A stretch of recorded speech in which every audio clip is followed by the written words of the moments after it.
Good morning. Quick testimony. I have recorded this about 3 or 4 times already, and my phone keeps shutting off. The enemy is busy. Anyway, May 17th, a few years ago, God told me that I would have to serve 6 months behind the wall or go to jail. I didn't want to see myself as doing time, and I knew because I was serving God that I wouldn't have to. At least I thought not. But in asking God to have mercy and praying for his favor, it went from 6 months that God said I would have to do to being cut to 4 months. And when it was cut to 4 months, I still saw it as, how could God let this be if I'm serving him? Well, then it went from 4 months to, once I got there, somehow my name ended up on the work release program to where I worked within the jail, or the courthouse, and it cut my time by another 2 months. So I went from serving, or having to serve, possibly 6 months to only 2 months. Again, I still didn't see myself as blessed because I saw it as, well, how could God allow me, even if I'm serving him 100%, how could he still allow me to go from serving a 6-month sentence to a 2-month sentence? I mean, I still don't see myself as blessed. In that moment, God showed me how blessed I was, because I could have been doing 6 months instead of 2 months, which brings me to point A. Don't think that God is not blessing you and his hands aren't on you because things don't look exactly how you think they should. God is the God of all. He is the beginning, the middle, and the end. So don't think that because he wrote your beginning that he didn't know that you would be here in the middle, and he doesn't know what the end's going to be. So don't get discouraged about what you're going through and what you see right now.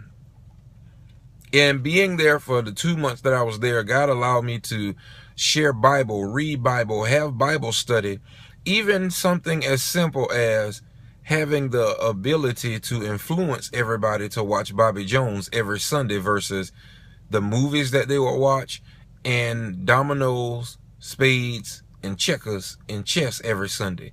No one would do that during that hour or two that Bobby Jones was on out of respect for me, but they started watching themselves.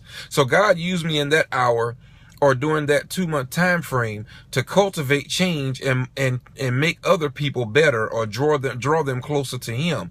So I had to give myself in order to help other people. But sometimes we don't want to do that because we think God has to use us and us only. God uses us to save others, not to save ourselves. He knows he has us all covered, but sometimes he has to put us in a position of discomfort to help someone else get where they need to be.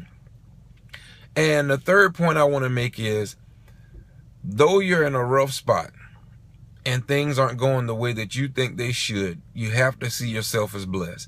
God is still covering you. You're still sane. You're not trying to blow your brains out every moment of the day, and no one is physically causing you harm. So you're still blessed. You have to see yourself as blessed. You have to talk to yourself and encourage yourself and remind yourself that you're blessed, because no one's going to do it for you. And you have to remind yourself that you are the righteousness of God, and he would never leave you nor forsake you.